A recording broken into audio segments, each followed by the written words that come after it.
30 సంవత్సరాల కిందట ఇటువంటి హెల్త్ ఇన్సూరెన్స్ కూడా తీసుకోలేదు కదా, ఇప్పుడు ఎందుకు తీసుకోవాలి మేము అంటున్నాం. ఇప్పుడున్న ఇండియాలో వైఫ్ హస్బెండ్ 2 పిల్లలు ఉన్నారు. నెలకి 30,000 నుంచి 80,000 తీసుకుంది. ఆయన రెంట్ కట్టుకొని, ఆయన ఫుడ్ చూసుకొని, పిల్లల స్కూల్ ఫీజు చూసుకొని, మంచి చెడు మెడిసిన్ చూసుకున్న తర్వాత ఆయనకు మిగిలేది మహా అంటే 5,000 నుంచి 10,000. ఒక డౌన్ ది లైన్ 5 years తర్వాత అర్నింగ్ మెంబర్ ఎవరైతే హస్బెండ్ ఉంటారో ఆయనకు అనుకోని పరిస్థితుల్లో యాక్సిడెంట్ అయింది అనుకోండి, లేదా క్యాన్సర్ వచ్చింది, అదొక 10 లక్షలు 20. ఈ వైఫ్ పిల్లలు ఎక్కడి నుంచి తీసుకొస్తారు సార్?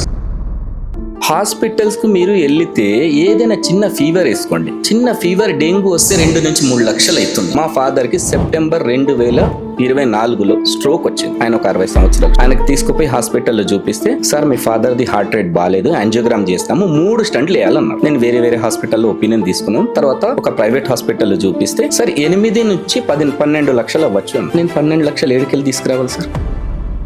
ఉన్న సేవింగ్స్ కోల్పోవాలి, అప్పు తీసుకోవాలి, లోన్స్ తీసుకోవాలి. ఈ మూడిట్లో ఏదన్నా తీసుకున్నా నా బ్యాక్ ఉన్న ఫ్యామిలీ మళ్ళీ 10 years బ్యాక్ వెళ్ళిపోతుంది. 50 సంవత్సరాల్లో హార్ట్ అటాక్ వచ్చేది, 60 సంవత్సరాల్లో హార్ట్ అటాక్ వచ్చేది, లేదా 70 సంవత్సరాల్లో క్యాన్సర్ వచ్చేది. ఇప్పుడు మీరు ఉన్న రోజుల్లో చూడండి, 32% హార్ట్ అటాక్ వస్తుంది. 37 ఉన్న వాళ్ళకి ఏం లోకం చూస్తాడండి వాడు? ఇప్పుడు చిన్న పిల్లలకి, పుట్టే పిల్లలకి బై బర్త్ హార్ట్ లో హోల్ వస్తుంది, లేదా బై బర్త్ డయాబెటీస్ వస్తుంది, బై బర్త్ జెనెటిక్ డిసార్డర్ వస్తుంది. ఎందుకు వస్తున్నాయి? యాక్సిడెంటల్ పాలసీ నేను తీసుకుంటాను. సంవత్సరానికి ఒక 20,000 కడుతున్నాను అనుకోండి. రేపటి రోజున నేను చనిపోతే నా ఫ్యామిలీకి ఎంతవరకు కవరేజ్ వస్తుంది? ఏదైతే ప్రాణం లేని వస్తువుకి ఎక్కువ విలువ ఇస్తున్నారు, అలాంటిది మన ప్రాణం అమూల్యమైన దానికి విలువ ఇవ్వడం లేదు. హెల్త్ ఇన్సూరెన్స్ ఎందుకు తీసుకోవాలి అంటే,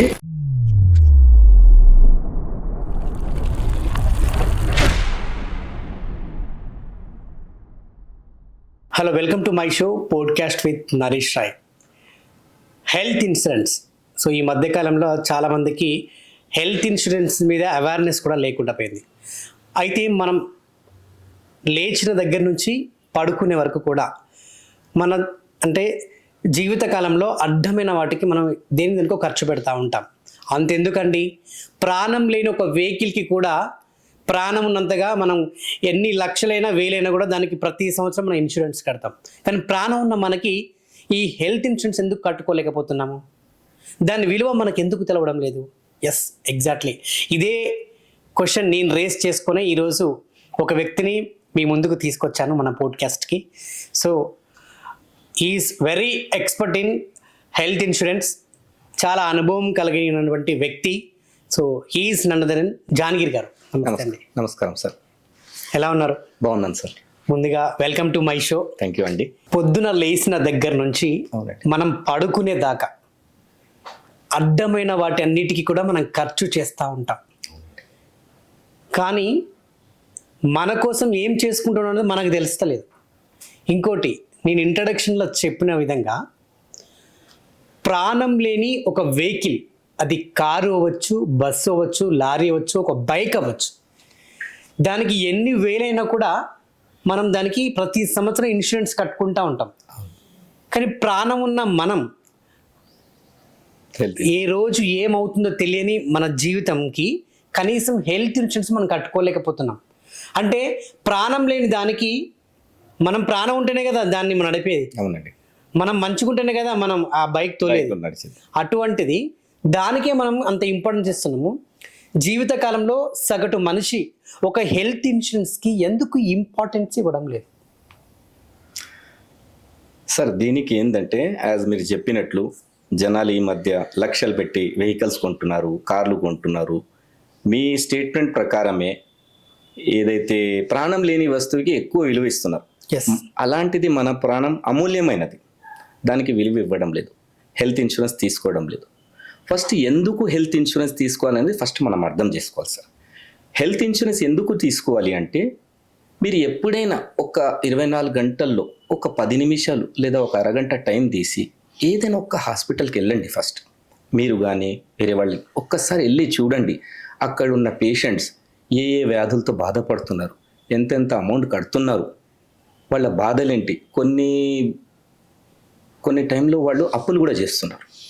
ఎందుకంటే హాస్పిటల్ బిల్స్ మనం చెప్పకూడదు, కానీ వేలల్లో కాదు లక్షల్లో వస్తుంది. సో ఇలాంటి పరిస్థితిని ఎదుర్కోవాలంటే ఏం చేయాలి? మనం హెల్త్ ఇన్సూరెన్స్ తీసుకోవాలి. హెల్త్ ఇన్సూరెన్స్కి చాలామంది mediclaim policy, medical insurance policy, health insurance అంటాం. ఎందుకు తీసుకోవడం లేదు జనాలు, అదొక పాయింట్. కానీ ఇండియాలో, భారతదేశంలో హెల్త్ ఇన్సూరెన్స్ చాలా ఏమంటారు, ఎకనామిక్ ప్రైస్ అంటారు. ఇంకోటి, ఈ ప్రతి సంవత్సరం కూడా 14% ఇన్ఫ్లమేషన్ అవుతుంది. ఎస్, పెరుగుతూ వస్తుంది. అదే పాయింట్. ఫస్ట్ హెల్త్ ఇన్సూరెన్స్ ఎందుకు తీసుకోవాలి అంటే, మెడికల్ ఇన్ఫ్లేషన్ మీరు చెప్పినట్లు ఎవ్రీ ఇయర్ 14% ఇంక్రీజ్ అయితేనే ఉంది. దానికి ఎగ్జాంపుల్, ఇప్పుడు మనం 2025 సంవత్సరంలో ఉన్నాం. ఒక 10 సంవత్సరాలు మనం బ్యాక్ వెళ్తే లేదా వెనక్కి వెళ్తే ఏదైనా బైపాస్ సర్జరీ కానీ హార్ట్ సర్జరీ 2-3 లక్షలు అయిపోయింది. ఇప్పుడు అదే సర్జరీ 8 లక్షల నుంచి 10 లక్షలు అవుతుంది. ఇదే సర్జరీ రాబోయే 5 సంవత్సరాల తర్వాత 15 లక్షలు కావచ్చు, లేదా 20 లక్షలు కావచ్చు. అది మన చేతుల్లో లేదు, ఎందుకంటే ఇన్ఫ్లేషన్ పెరుగుతుంది. బికాస్ ఆఫ్ అంటే ఈ ఫార్మా ఇండస్ట్రీస్ అనుకుంటే, నాకు తెలిసి ఫార్మా ఇండస్ట్రీస్ అనుకోండి, లేదా చదువులు కానివ్వండి, కానివ్వండి, అంటే ఈ మెడికల్ సంబంధించిన జాబ్స్ కానివ్వండి, ఇన్ఫ్రాస్ట్రక్చర్ కానివ్వండి, కాస్ట్ ఆఫ్ లివింగ్ కానివ్వండి, ఇవన్నీ రీజన్స్ ఉన్నాయి. ఫస్ట్ ఇన్సూరెన్స్ ఎందుకు తీసుకోవాలి అంటే సార్, ఫస్ట్ రీజన్ మన హెల్త్ లైఫ్ స్టైల్. ఒక కాలంలో మనం విలేవాళ్ళం, 50 సంవత్సరాల్లో హార్ట్ అటాక్ వచ్చేది, 60 సంవత్సరాల్లో హార్ట్ అటాక్ వచ్చేది, లేదా 70 సంవత్సరాల్లో క్యాన్సర్ వచ్చేది. ఇప్పుడు మీరు ఇప్పుడు ఉన్న రోజుల్లో చూడండి, 32%కి హార్ట్ అటాక్ వస్తుంది. 37 ఉన్న వాళ్ళకి ఏం లోకం చూస్తాడండి వాడు. ఇప్పుడు చిన్న పిల్లలకి, పుట్టే పిల్లలకి బై బర్త్ హార్ట్లో హోల్ వస్తుంది, లేదా బై బర్త్ డయాబెటీస్ వస్తుంది, బై బర్త్ జెనెటిక్ డిసార్డర్ వస్తుంది. ఎందుకు వస్తున్నాయి? అదే లైఫ్ స్టైల్ కావచ్చు, వేరే ఏదైనా రీజన్ కావచ్చు. అయితే గత 20-30 సంవత్సరాలు మనం వెనక్కి వెళ్తే, నాకు తెలిసి నేను పుట్టినప్పుడైతే ఎల్ఐసి అని ఒకటి విన్నాను, ఒక పాలసీ. అవునండి, అది తెలుసు. సో ఈ హెల్త్ ఇన్సూరెన్స్ అనేది కామన్ గా చాలా మందికి తెలియదండి. ఈవెన్ దో బాగా చదువుకున్న వ్యక్తులకు తెలియదు. అవునండి, బాగా బిజినెస్ చేసుకున్న వాళ్ళకి తెలియదండి. అదే విధంగా ఏదైతే కామన్ పీపుల్ ఉంటారో వాళ్ళకు కూడా తెలియదు. అయితే గత 30 సంవత్సరాల కిందట ఇటువంటి హెల్త్ ఇన్సూరెన్స్ కూడా తీసుకోలేదు కదా, ఇప్పుడు ఎందుకు తీసుకోవాలి మేము అంటున్నా. ఇప్పుడు ఎందుకు తీసుకోవాలి అంటే సార్, నేను చెప్పినట్లు హాస్పిటల్స్కి మీరు వెళితే ఏదైనా చిన్న ఫీవర్ వేసుకోండి, చిన్న ఫీవర్ డెంగ్యూ వస్తే 2-3 లక్షలు అవుతుంది. రేపొద్దున నేను చెప్పినట్లు హార్ట్ అటాక్ సర్జరీ. సార్ అంతెందుకు సార్, నా ఓన్ ఎగ్జాంపుల్, మా ఫాదర్కి సెప్టెంబర్ 2024లో స్ట్రోక్ వచ్చింది. ఆయన ఒక 60 సంవత్సరాలు స్ట్రోక్ వచ్చింది. ఆయనకు తీసుకుపోయి హాస్పిటల్లో చూపిస్తే, సార్ మీ ఫాదర్ది హార్ట్ రేట్ బాగాలేదు, యాంజియోగ్రామ్ చేస్తాము, 3 స్టంట్లు వేయాలన్నారు. నేను వేరే హాస్పిటల్లో ఒపీనియన్ తీసుకున్నాను. తర్వాత ఒక ప్రైవేట్ హాస్పిటల్లో చూపిస్తే, సార్ 8 నుంచి 12 లక్షలు అవ్వచ్చు అన్నారు. నాకు ఇన్సూరెన్స్, మా ఫాదర్కి ఇన్సూరెన్స్ చేసి పెట్టాను కాబట్టి నేను సర్వైవ్ అయిపోయాను. లేదు, అదే పొజిషన్లో నాకు మా ఫాదర్కి ఇన్సూరెన్స్ ఉండకపోయి ఉంటే నేను 12 లక్షలు ఏడుకెళ్ళి తీసుకురావాలి సార్. 1 ఉన్న సేవింగ్స్ కోల్పోవాలి, లేదా 2 అప్పు తీసుకోవాలి, లేదా 3 లోన్స్ తీసుకోవాలి. ఈ 3 ఏదన్నా తీసుకున్నా నా బ్యాక్ ఉన్న ఫ్యామిలీ మళ్ళీ 10 years బ్యాక్ వెళ్ళిపోతుంది, లేదా నా కింద ఉన్న డిపెండెంట్స్ చాలా టెన్షన్ అయిపోతారు, ఫైనాన్షియల్గా డిస్టర్బ్ అయిపోతారు. సో ఆ ఫైనాన్షియల్గా డిస్టర్బ్ కాకుండా ఉండాలి అంటే ఒకటే మార్గం సార్, హెల్త్ ఇన్సూరెన్స్ తీసుకోవాలి. దీనికి ఒక ఉదాహరణ చెప్తాను. ఇప్పుడున్న ఇండియాలో వైఫ్ హస్బెండ్ 2 పిల్లలు ఉన్నారా సార్, సగటున ఒక నెలకి 30,000 నుంచి 80,000 తీసుకుందాం. ఎందుకంటే అందరికీ 1-2 లక్షల జీతాలు లేవు.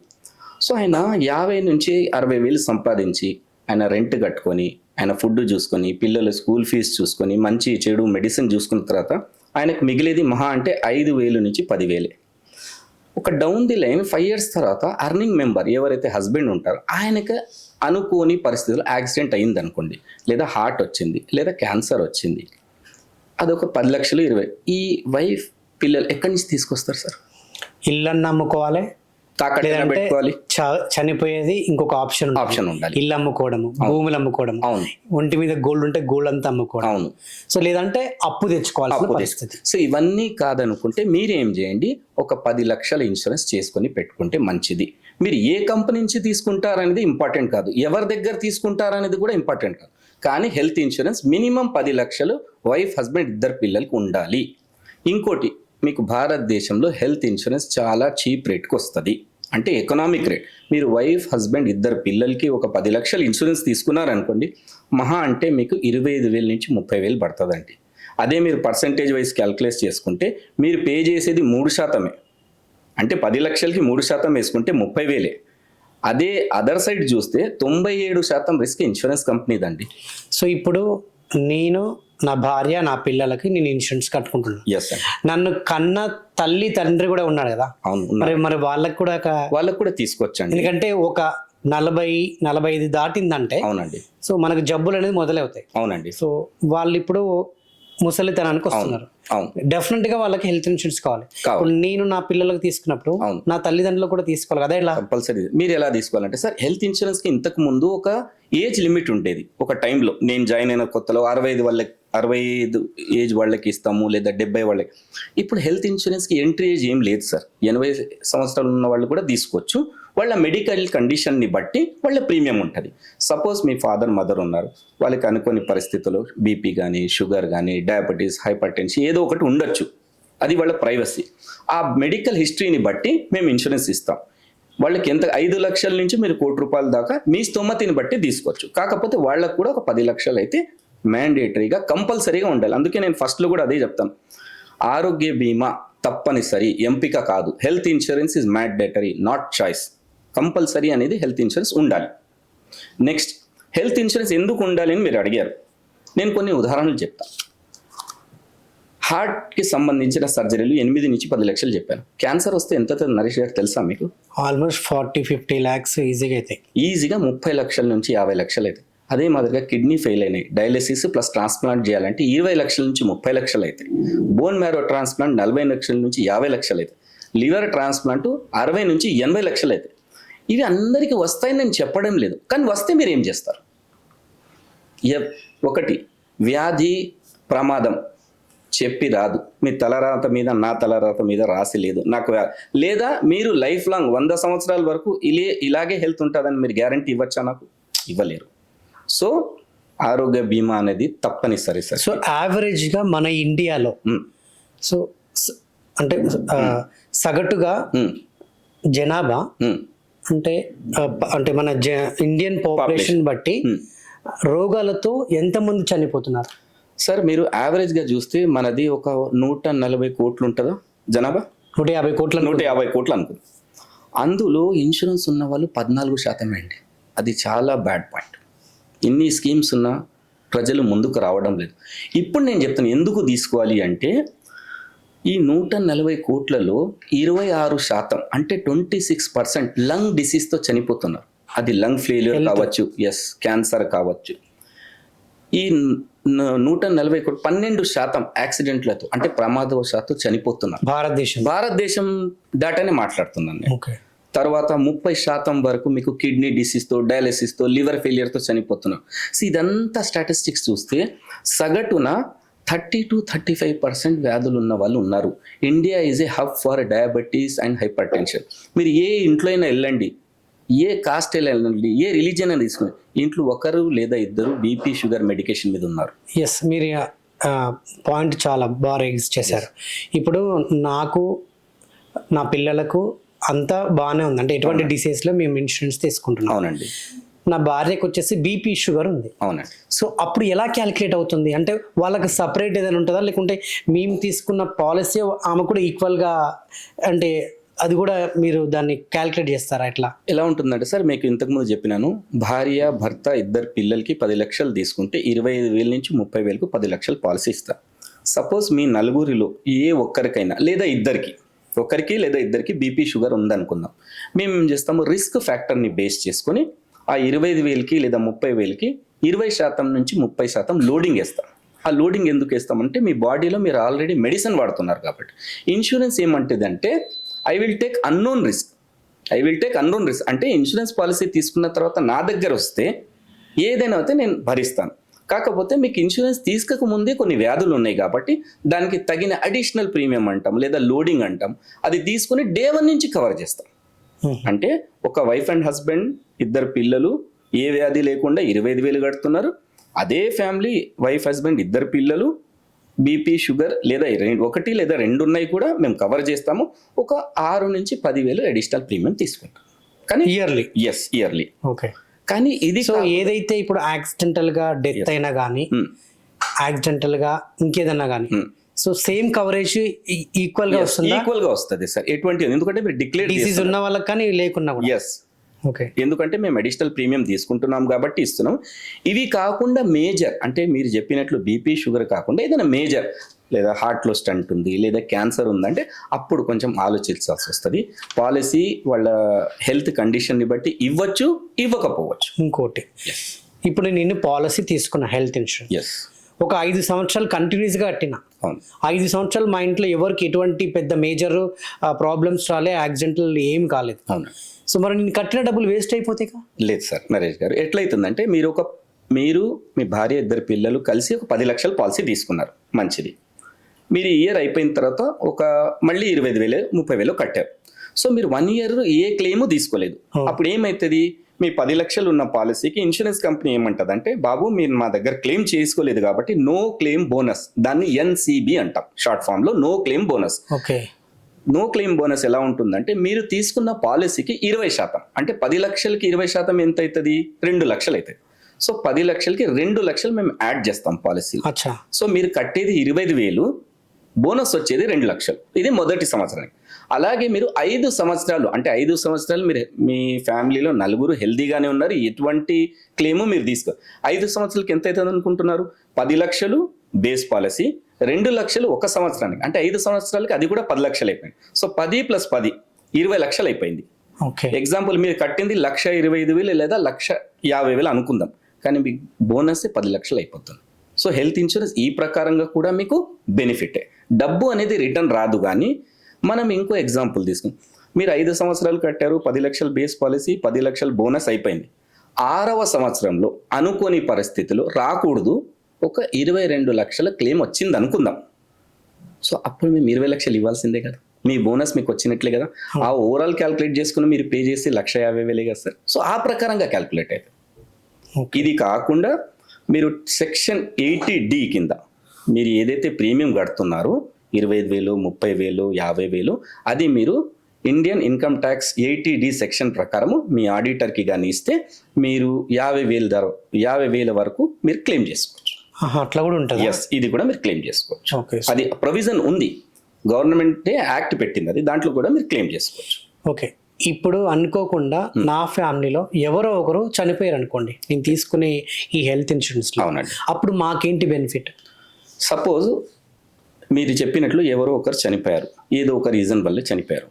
సో మీరు ఫస్ట్ థింగ్ యాక్సిడెంటల్ కాదు, నార్మల్గానే చనిపోయారు. మీరు ఏదైతే 4కి ప్రీమియం 25,000, 30,000 కడుతున్నారు, దీనికి డెత్ బెనిఫిట్ రాదు. అప్ టు డెత్ ఇస్తాం. డెత్ బెనిఫిట్ అనేది మీరు టర్మ్ పాలసీ తీసుకోవాలి, ఇది హెల్త్ ఇన్సూరెన్స్. కాకపోతే మీరు 4కి ఏదైతే 30,000 కడుతున్నారో, మీరు ఎప్పుడైతే సో పర్సన్ చనిపోయారు, ఇప్పుడు రీసెంట్గా నాకు 2 క్లయింట్స్ చనిపోయారు, మేమేం చేస్తామంటే మీకు తగిన డాక్యుమెంట్ తీసుకుంటాం, డెత్ సర్టిఫికేట్ కానీ హాస్పిటల్ డిశ్చార్జ్ మరి. సో మేము ఏం చేస్తాం, ప్రోరాటా కింద ఫలానా పర్సన్ చనిపోయారని ఆ పర్సన్ పేరు డిలీట్ చేసేసి మీకు అయ్యే 30,000 కాకుండా 22,000, 21,000 ఆ ప్రీమియంకి ప్రోరాటా మ్యాచ్ చేసి మళ్ళీ మీకు పాలసీ ఫోర్స్లోనే ఉంటుంది. మళ్ళీ మీ పాలసీ ఫోర్స్లోనే డెత్ బెనిఫిట్ ఒకటి రాదు. అప్ టు డెత్ హాస్పిటల్లో ఉన్నారు, అప్ టు డెత్ వరకు పే చేస్తాం. డెత్ బెనిఫిట్ రావాలంటే మళ్ళీ యాక్సిడెంటల్ గా డెత్ అయినా కూడా రాదు. యాక్సిడెంటల్ డెత్ అయితే యాక్సిడెంటల్ డెత్ బెనిఫిట్ పాలసీ అని ఒకటి ఉంటుంది. అది వేరు. దీంట్లో మాత్రం అవన్నీ అప్ టు ట్రీట్మెంట్ ఇస్తాం. ట్రీట్మెంట్ వరకు కేవలం అంటే మీరు ఫలానా మనిషి చనిపోయారు, మా ఇన్కమ్ పోయింది లేదని దానికి యాక్సిడెంటల్ పాలసీ అనేది ఒకటి తీసుకోవాలి. Okay. For example accidental policy అని తీసుకుంటా. రైట్. ఓకే. ఒక నెలకు వచ్చేసి ఒక 20,000, సంవత్సరానికి ఒక 20,000 కడుతున్నాను అనుకోండి. రేపటి రోజున నేను చనిపోతే నా ఫ్యామిలీకి ఎంతవరకు కవరేజ్ వస్తుంది? ₹1,00,00,000 వరకు వస్తుందండి. హౌ, ఎలా? యాక్సిడెంటల్ పాలసీ అనేది హెల్త్ పాలసీకి డిఫరెంట్. హెల్త్ పాలసీ అనేది వేరే ట్రీట్మెంట్స్కి అడ్మిట్ అయితే కవర్ అవుతుంది. యాక్సిడెంటల్ పాలసీలో మీకు day 1 నుంచి కవరేజ్ ఉంటుంది. యాక్సిడెంటల్ పాలసీ ఎట్లుంటుందంటే 1,00,000కి ₹150 నుంచి 200 ఉంటుందండి, అంతే ఉంటుంది, ఎక్కువ ఉండదు. ఎందుకంటే యాక్సిడెంట్స్ జరగడం చాలా రేర్ ఉండొచ్చు, చాలా రేరు. రెండోది యాక్సిడెంటల్ డెత్ రావడం కూడా చాలా రేర్. అంటే యంగ్ ఏజ్ గ్రూప్కి చెప్తున్నాను. ఓకే, యంగ్ ఏజ్ గ్రూప్ ఏదో హెవీ డ్రైవింగ్ లేదా అవతలోడు వచ్చి కొట్టడంలో చనిపోయినది వేరే విషయం.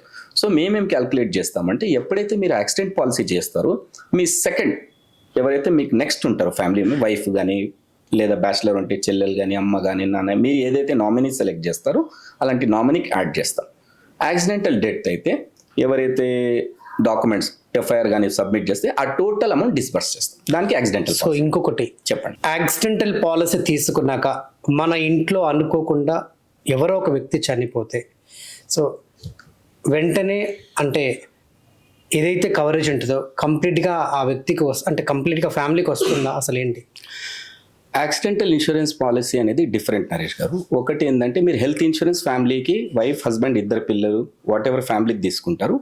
యాక్సిడెంటల్ ఇన్సూరెన్స్ పాలసీ అనేది ఓన్లీ అడల్ట్స్కి ఇస్తాం, భర్త లేదా భార్యకి ఇస్తాం, చిల్డ్రన్స్కి ఇవ్వలేము. లెస్ దెన్ 18 years మైనర్ కాబట్టి వాళ్ళకి ఇవ్వలేము, అర్నింగ్ ఇన్కమ్ కూడా ఉండదు కాబట్టి వాళ్ళకి ఇవ్వలేము. ఎగ్జాంపుల్ హెల్త్ ఇన్సూరెన్స్ పాలసీ తీసుకున్నారు 10 లక్షలది లేదా 20 లక్షలు, దాంతోపాటు యాక్సిడెంటల్ పాలసీ కూడా తీసుకున్నారు. యాక్సిడెంటల్ ఏదైనా పర్సన్కి యాక్సిడెంట్ అయింది, దాని తర్వాత హాస్పిటల్లో అడ్మిట్ అయ్యారు. అడ్మిట్ అయితే ట్రీట్మెంట్ చేస్తుండగా at the end of the day person చనిపోయారు, యాక్సిడెంట్ ద్వారానే ట్రీట్మెంట్ అయ్యి చనిపోయారు. సో అప్ టు డెత్ వరకు హెల్త్ ఇన్సూరెన్స్లో పే చేస్తాం. డెత్ జరిగింది, అదే ప్రూఫ్ తీసుకొని యాక్సిడెంటల్ పాలసీలు సబ్మిట్ చేస్తే మీరు ఎంతవరకు అయితే 50 లక్షలు లేదా ₹1,00,00,000 తీసుకున్నారు ఆ అమౌంట్ నామినీకి ఇస్తాం. వైఫ్ పెట్టారా నామినీ, చెల్లెల్ని పెట్టారా, బ్రదర్ని పెట్టారా, మనం వాళ్ళకి ఇచ్చేస్తాం. సో యాక్సిడెంటల్తో పాటు హెల్త్ ఇన్సూరెన్స్తో పాటు యాక్సిడెంటల్ పాలసీ తప్పనిసరి. ఇందులో న్యాచురల్ డెత్ కవర్ కాదు, యాక్సిడెంటల్ డెత్ మాత్రమే కవర్ చేస్తాం. యాక్సిడెంటల్ డెత్ ఎలా అంటే బైక్ యాక్సిడెంట్ కానీ, కార్ యాక్సిడెంట్ కానీ, ట్రైన్ యాక్సిడెంట్ కానీ, ఫ్లైట్ యాక్సిడెంట్ కానీ, లేదా ఫైర్ అయింది, ఎలక్ట్రిక్ షాక్ యాక్సిడెంట్ కానీ, ఎలాంటి యాక్సిడెంట్ ఎక్సెప్ట్ న్యాచురల్ డెత్ అన్ని పే చేస్తాం. ఈవెన్ పాము కాటు, తేలు కాటు, దాంతో కూడా చనిపోయినా కూడా పరిగణలో తీసుకుంటాం. Compulsory we have to pay. ఇది కాకుండా హార్ట్ అటాక్ వచ్చి చనిపోయారు లేదా క్యాన్సర్తో ట్రీట్మెంట్ చేసుకుంటారు, అలాంటి సందర్భాల్లో హెల్త్ ఇన్సూరెన్స్లు ఎంతవరకు కవర్ అయితే అప్ టు డెత్ వరకు పే చేస్తాము. డెత్ బెనిఫిట్ ఒకటి ఇవ్వము, దానికి సపరేట్గా మీరు లైఫ్ ఇన్సూరెన్స్ తీసుకోవాల్సి. సో యాక్సిడెంటల్లో నార్మల్ కవరేజ్ ఉండదు. అవును, నార్మల్ ఏదైతే లైఫ్ ఇన్సూరెన్స్ దాంట్లో యాక్సిడెంటల్ ఉండదండి. ఓకే, దానికి సపరేటే ఉంటుంది. ఎందుకంటే లైఫ్ ఇన్సూరెన్స్ అనేది ఫైనాన్షియల్ బేస్ ప్రోడక్ట్. మీ ఇయర్లీ ఇన్కమ్ వైట్లో ఐటీఆర్ని బేస్ చేసుకొని, సపోజ్ మీ ఇయర్లీ ఇన్కమ్ ఒక 10 లక్షలు ఉందనుకుందాం ఐటీఆర్లో, మీ ఆడిటర్ నుంచి ఆ ఐటీఆర్ తీసుకొని మీకు మెడికల్స్ చేసి దాన్ని బట్టి ఇంటూ 10 times మీ 10 లక్షల ఇన్కమ్ ఉంది వైట్లో 10 times ₹1,00,00,000 వరకు ఇన్సూరెన్స్ ఇస్తాం. సో ఇప్పుడు ఒకవేళ నేను యాక్సిడెంటల్ ఇన్సూరెన్స్ తీసుకొని నెక్స్ట్ డేనే చనిపోయింది అనుకోండి, Day 1 అప్పుడు నాకు కంప్లీట్గా నేను ఏదైతే ఇప్పుడు ఎగ్జాంపుల్ ₹1,00,00,000 రావాలనుకో, ₹1,00,00,000 నాకు ₹1,00,00,000 మొత్తం ఇస్తాం. దానికి తగిన డాక్యుమెంట్స్ మీరు సబ్మిట్ చేసి మీ నామినీకి ఇచ్చేస్తాం. ఇలాంటి సంఘటనలు జరిగినాయి. ఈ ఏదైతే యాక్సిడెంటల్ పాలసీ తీసుకుంటున్నారో అది ఏ రోజు నుంచి మనకు అప్లికేబుల్ అవుతుంది? Day 1 నుంచి అప్లికేబుల్. అదే రోజు నుంచి అప్లికేబుల్. ఎందుకంటే యాక్సిడెంట్స్ ఎవరికి చెప్పిరావు, అది ఇన్సిడెంట్. మీరు పాలసీ తీసుకుని ఇంటికి వెళ్తున్నప్పుడు కూడా యాక్సిడెంట్ జరగచ్చు. Accident means incident. Day 1 నుంచి కవరేజ్ ఉంటుంది అది. ఓకే, సో కంపల్సరీ యాక్సిడెంట్లో Day 1 నుంచి కవరేజ్ ఉంటుంది. హెల్త్ ఇన్సూరెన్స్ లో కూడా 30 days తర్వాత నుంచి మెడికల్ కవరేజ్ ఉంటుంది. సర్జరీస్ 2 years తర్వాత కవర్ అవుతాయి. ఈవెన్ ఈ మెడికల్ ఏదైతే మనం హెల్త్ కోసం తీసుకునే పాలసీ ఉందా, అవును, అది కూడా అంతేనా? దాంట్లో ఎట్లుంటుందంటే Day 1 నుంచి యాక్సిడెంట్స్ కవర్ అవుతాయి. 30 days తర్వాత మీకు viral fever, dengue, malaria, heart, cancer cover అవుతాయి. కొన్ని కూలింగ్ పీరియడ్ సర్జరీస్ ఉంటాయి, అది నేను మీకు స్క్రీన్ షాట్ షేర్ చేస్తాను. అది 2 years తర్వాత అవి కూడా కవర్ అవుతాయి.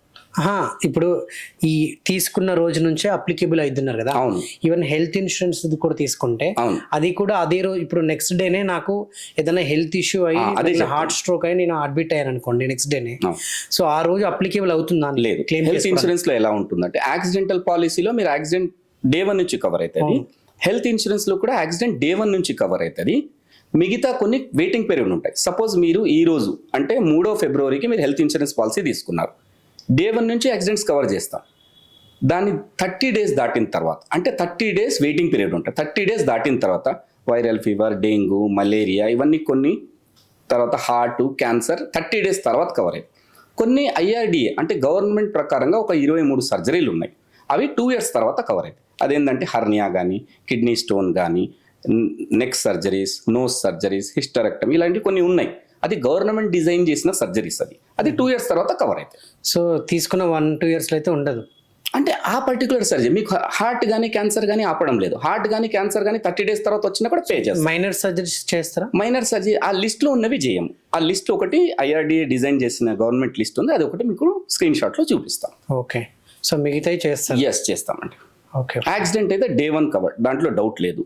హెల్త్ ఇన్సూరెన్స్ కూడా 30 days తర్వాత 90% కవరేజ్ అండి. కొన్ని సర్జరీస్ అది కూడా మీకు ఒక ఏజ్ వచ్చిన తర్వాత వస్తాయి. ఇప్పుడు ఎగ్జాంపుల్ మీరు ఒక పర్సన్కి 30 years ఏజ్ ఉందనుకుందాం, ఆయనకి ఏమైనా హైడ్రోసిల్ కానీ లేదా హర్నియా కానీ రావచ్చా? రావు. ఒక సర్టెన్ ఏజ్ వచ్చిన తర్వాత అయితే. అందుకే మేము ఏమంటాము, హెల్త్ ఇన్సూరెన్స్ అని అర్లీ ఏజ్లో తీసుకోవాలి, 30sలో తీసుకోవాలి. తీసుకుంటే వాళ్ళకి తగిన ఏజ్ వచ్చినప్పుడు తగిన బెనిఫిట్ దొరుకుతుంది. ఓకే. సో ఇప్పుడు చాలామంది అంటే నెలకు 20,000 లేకుంటే 15,000 సంపాదించే వాళ్ళు ఉంటారు. అవునండి. సో డెఫినెట్గా వాళ్ళకు కూడా హెల్త్ ఇన్సూరెన్స్ పాలసీ తీసుకోవాలని ఉంటుంది.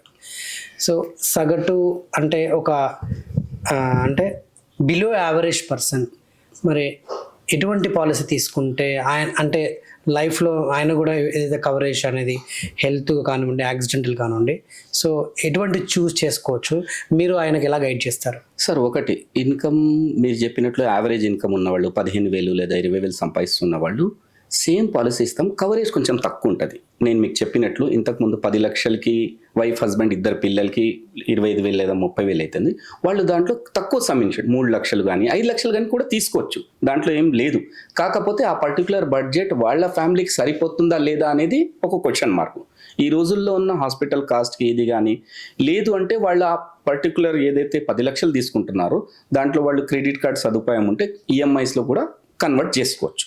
అట్లా కూడా.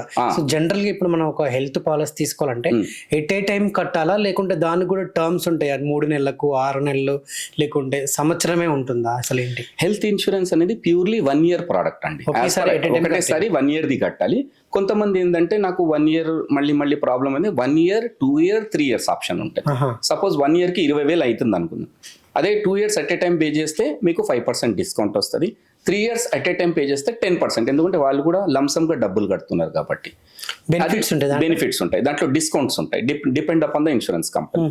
మీరు 2 years at a time pay చేస్తే 5 నుంచి 7.5% వరకు డిస్కౌంట్ రావచ్చు.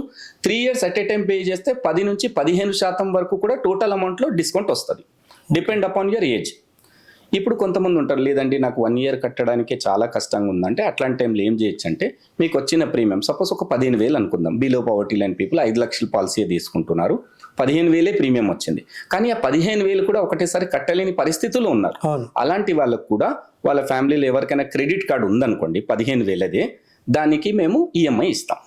కానీ కంపల్సరీ త్రూ క్రెడిట్ కార్డ్ ద్వారానే ఇస్తాము. డైరెక్ట్ ఇన్సూరెన్స్ కంపెనీ ఈఎంఐ చేయదు. సో మీరు అక్కడ క్లిక్ చేసినప్పుడు మీకు ఆప్షన్ చూపిస్తుంది. 3 నెలలకు కావాలా, 6 నెలలకు కావాలా, 9 నెలలకు కావాలా, లేదా 12 నెలలకు కావాలా. కాకపోతే బ్యాంక్ టు బ్యాంక్ని బట్టి దాని మీద ఛార్జెస్ పడతాయి. కానీ వాళ్ళకి సదుపాయం ఉంటుంది. 3 నెలలకు ఒకసారి కట్టుకోవచ్చు. ఆ సదుపాయం కూడా ఉంది. Okay, fine. సో చివరిగా అసలు అంటే తప్పకుండా సగటు మనిషి తప్పకుండా ఇన్సూరెన్స్ అంటే హెల్త్ ఇన్సూరెన్స్ పాలసీ కానివ్వండి, యాక్సిడెంటల్ పాలసీ కానివ్వండి, అసలు తప్పనిసరిగా తీసుకోవాల్సిందే అన్న దానికి ఫైనల్గా ఏం చెప్తారు? సార్, నేను ఒక ఉదాహరణ ఇస్తాను. వేరే వాళ్ళది కాదు, మా ఫ్యామిలీలోనే 2 ఉదాహరణలు ఇస్తాను. 2022 నా అమ్మాయి సుజాత స్కూల్ హ్యాబిట్స్లో చదువుతుంది. వన్ ఫైన్ డే నార్మల్గా ఆటో ఉంది, ఆటో పికప్ చేస్తుంది. పిల్లలు ఇప్పుడు ఆడుతున్నప్పుడు ఏం చేస్తారు, ఆటో నుంచి పైకి దుంకడము అలా చేస్తుంటారు. సో ఇప్పుడు ఏమైందంటే నా పిల్లలతో పాటు వేరే పిల్లలతో పాటు ఆడుకుంటున్నారు. సడన్గా గ్రిప్ స్లిప్ అయ్యి నా అమ్మాయి ఆటో నుంచి బయట పడిపోయింది. ఇది జరిగిన సంఘటన 2022 జూలై. పడిపోతే ఆమెకి 4 head కట్ అయింది, ఇది లిప్స్ కింద కట్ అయింది, 3 పళ్ళు ఇరిగిపోయినాయి. ఆటో వాడు నాకు ఇమీడియట్ ఫోన్ చేస్తే నేను అప్పటికి ఫుల్ ట్రాఫిక్ 3 o'clock ఎట్లుంటుంది హ్యాబిట్స్, నేను రష్ చేసిన ఆ ప్లేస్కి నేను నా వైఫ్తో కలిసి.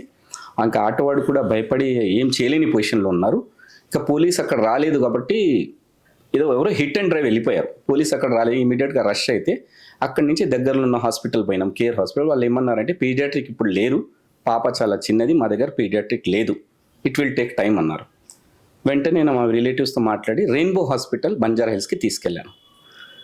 So thanks to first of all Rainbow Children's Hospital, they have very good equipment. వెళ్తేనే అమ్మాయి ఈ లోపు నేను ట్రావెల్ చేసే లోపల అమ్మాయి షాక్లో ఉండిపోయింది. ఎందుకంటే ఆమెకు యాక్సిడెంట్ జరిగింది కాబట్టి చిన్న పాప, బ్లడ్ లీక్ అయింది.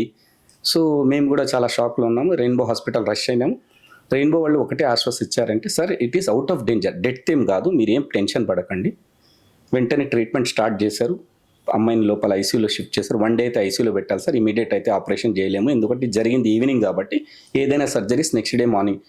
అప్పటికి కౌన్సిలింగ్కి పిలిచారు. సార్ ఇట్లా 3 to 4 lakhs అవుతాయి అంటే నేను ఒకటే చెప్పిన, sir money is not a problem. ఎందుకంటే ఎవరికైనా పిల్లలు ప్రాణం కంటే ఎక్కువ, పేరెంట్స్ ప్రాణం కంటే ఎక్కువ పిల్లలు.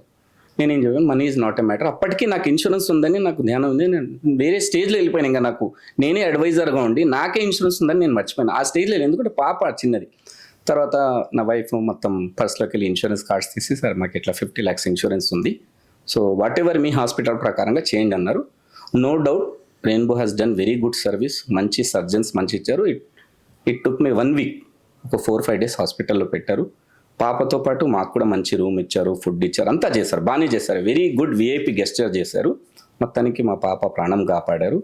ఫస్ట్ థింగ్ ఆ రోజు నేనేమనుకున్నా తెలుసా, దేవుడి తర్వాత ఫస్ట్ ఈస్ గాడ్, అల్లా, దేవుడు, వాటర్, దేవుడి తర్వాత ఇన్సూరెన్స్ నాకు చాలా బ్యాకప్ ఇచ్చింది. అదే పొజిషన్లో నాకు ఇన్సూరెన్స్ లేకపోయి ఉంటే నేను 4 లక్షలు 5 లక్షలు నా savings కోల్పోయేవాడిని. Point 1.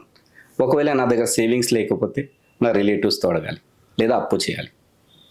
That was my first ever biggest experience.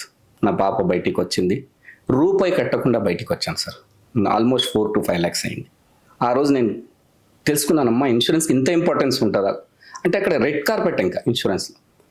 సరే అది అయిపోయింది. నెక్స్ట్ లాస్ట్ ఇయర్ 2024లో మా డాడీకి సడన్ స్ట్రోక్ వచ్చింది. ఆ స్ట్రోక్ వచ్చిన వెంటనే ఆయన పడిపోయాడు. ఇంకా ఆఫీస్లో మాకు ఫోన్ చేశారు, చిన్న జాబ్ చేస్తారు, ఫోన్ చేస్తారు, జహాంగీర్ గారు ఇట్లా ఇట్లా మీ ఫాదర్ పడిపోయారంటే నియర్ బై హాస్పిటల్ కిమ్స్ ఉంది, కిమ్స్కి తరలిస్తే బస్ వెంటనే మీరు యాంజియోగ్రామ్ చేయాలి, పరిస్థితి బాగాలేదు అంటే.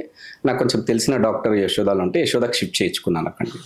వాళ్ళు కూడా అదే ఆన్సర్ చెప్పారు, ఒక 3 days అయితే ఐసీయూలో పెట్టాలి జహాంగీర్ తప్పకుండా, ఎందుకంటే వైటల్స్ పడిపోయినాయి, బీపీ షుగర్ మొత్తం పడిపోయినాయి, ఇప్పుడు సర్జరీ చేయలేము. సో 4 days రికవర్ చేయడానికి నాకు 4 lakhs అయిందండి. Only 4 days. ఆయన మా ఫాదర్ అపోజ్ అంటే lot of equipments, lot of medications చాలా వరకు అయినాయి, ఉత్తగా కాలేదు. 4 days తర్వాత హాస్పిటల్ డిశ్చార్జ్ చేశారు. ఇంకా ఇప్పుడు కూడా చేయలేము, కొంచెం ఇంకా ఇన్ఫెక్షన్ ఉంది, ఇంకా 1 week రెస్ట్ తీసుకొని మళ్ళీ రండి రివ్యూకి. రివ్యూ వచ్చిన తర్వాత ఇప్పుడు యాంజియోగ్రామ్ చేద్దాం జహాంగీర్ అన్నారు. యాంజియోగ్రామ్ చేశారు. యాంజియోగ్రామ్ చేసి డాక్టర్ బయటికి వచ్చి okay is well and good, 3 స్టంట్లు వేయాలన్నారు. 12 లక్షలు ఖర్చు అవుతుందమ్మా అన్న. ఓకే సార్ అన్న, ప్రాబ్లం లేదు, మీరు డాక్టరు, మెడికల్లో నాకంటే మీకు మంచి. ఇప్పుడు దేవుడి తర్వాత హాస్పిటల్ని ఎవరు నమ్ముతారు మీరు? డాక్టర్ని నమ్ముతారు. సార్ మీకు ఏది బెస్ట్ ఉంటే అది చేయండి, whatever best you want. అందరు చెప్పేది అదే, మీకు ఏది బెస్ట్ ఉంటుంది. Money is not a criteria. Stunts చేస్తారు, నో ఈజ్ హెల్దీ.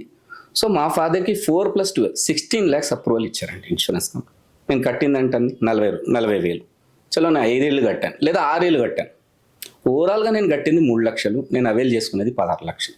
సో ఈ 2 ఇన్సిడెంట్స్ బయట వాళ్ళ ఉదాహరణ ఇవ్వడం కంటే ఓన్వి ఇచ్చేస్తున్నాం మీకు, which is genuine, which is having a valid proofs. నేనేం ముక్తగా చెప్పడం లేదు. సో ఇన్సూరెన్స్ తప్పకుండా అందరూ తీసుకోవాలి. నాకు జరిగిన సంఘటనలు వేరే వాళ్లకు జరగవని గ్యారంటీ లేదు, జరిగితే మీకు బ్యాకప్ ఉండాలి.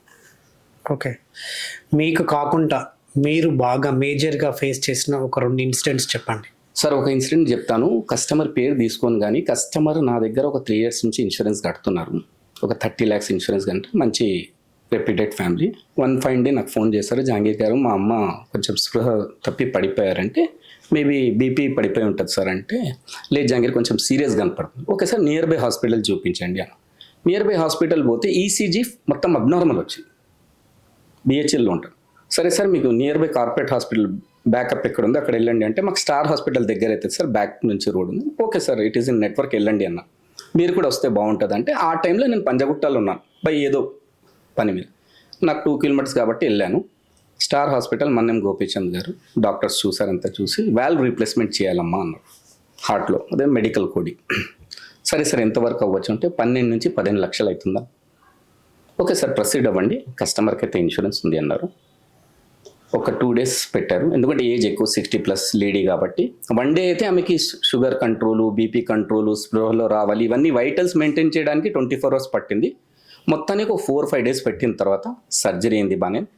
ఎప్పుడైతే నేను డిశ్చార్జ్కి వెళ్ళానో వాళ్ళ ఫాదర్ నాకు ఒకటే అన్నారు, జహాంగీర్ గారు దేవుడి తర్వాత మిమ్మల్ని గుర్తుపెట్టుకుంటానండి, ఇప్పుడు సెకండ్ ప్రాణం పోసారు మా వైఫ్కి అన్నారు. సార్ నేను చేసేది ఏం లేదు, ఫస్ట్ థింగ్ దేవుడు చేశాడు, సెకండ్ ఇన్సూరెన్స్ కంపెనీ చేసింది, నేను గైడెన్స్ మాత్రం అడ్వైస్ కానీ ఒకటి ఇవ్వగలను సార్. నేను అందరికీ ఈరోజు అదే చెప్తాను, సార్ మీరు ఇన్సూరెన్స్ తీసుకోండి, నా దగ్గర కాకపోయినా వేరే వాళ్ళ దగ్గర ఎవరి దగ్గరైనా తీసుకోండి, కానీ మీ ఫ్యామిలీని కాపాడుకోండి.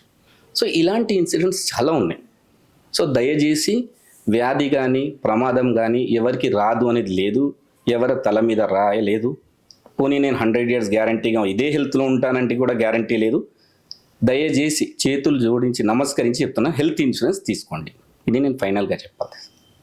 Okay, thank you so much. నిజంగా ఈరోజు హెల్త్ ఇన్సూరెన్స్ గురించి చాలా బాగా మీరు అంటే చాలా తెలియని పాయింట్స్, ఇంకోటి ఒక అంటే నాకు తెలిసి ఈ వీడియోతో కొంత అవేర్నెస్ కూడా వస్తుంది. సో చాలా బాగా గైడ్ చేస్తూ చెప్పారు మీరు. సో ఇకనైనా ఈ పోడ్కాస్ట్ చూసినాక ఎవరైతే అంటే డబ్బులు ఉన్న వాళ్ళు కానీ ఈవెన్ మిడిల్ క్లాస్ ఫ్యామిలీ కానీ డెఫినెట్గా ఇన్సూరెన్స్ తీసుకుంటారని చెప్పేసి అనుకుంటున్నాను. అవును సార్. సో డెఫినెట్గా ప్రతి ఒక్కరు మన జీవితంలో ప్రాణం లేని ఒక వెహికల్కి ఎలా అయితే ఇన్సూరెన్స్ కడుతున్నామో అదే విలువ ఉన్నటువంటి మన ప్రాణానికి కూడా విలువ కట్టుకొని ఒక ఇన్సూరెన్స్ పాలసీని చేసుకోండి. డెఫినెట్గా ఏ రోజు ఏ ప్రమాదం ఎటు నుంచి ఎలా వస్తుందో కూడా మనకు తెలియదు. సో లక్షలు పెట్టి మనం అంటే హాస్పిటల్లో ఖర్చు పెడుతున్నాం. మనం ఒక కార్పొరేట్ హాస్పిటల్స్కి వెళ్తే లక్షలు కుమ్మరేస్తున్నాం, వాళ్ళు లక్షలు వసూలు చేస్తున్నారు.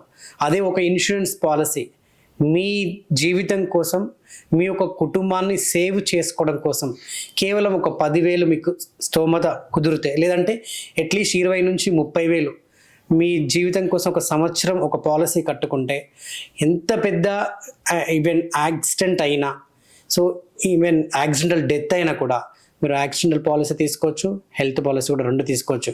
యాక్సిడెంటల్గా మన మీద డిపెండ్ అయ్యి మన ఫ్యామిలీ ఉంటుంది. రేపటి రోజున మీరు లేకపోతే మీ కుటుంబానికి ఒక 50 నుంచి ₹1 కోటి వస్తాయి. సో డెఫినెట్గా మీరు ఒక భరోసా ఇచ్చిన వాళ్ళు అవుతారు. తప్పకుండా అందరు కూడా హెల్త్ ఇన్సూరెన్స్, యాక్సిడెంటల్ ఇన్సూరెన్స్ డెఫినెట్గా తీసుకోండి. మీ కుటుంబాన్ని సేవ్ చేసుకోండి. అండ్ అదే రేపటి రోజున వాళ్ళకు ఒక భవిష్యత్తును కూడా మీరు మిగిలిస్తారు. Thank you sir. Thank you so much.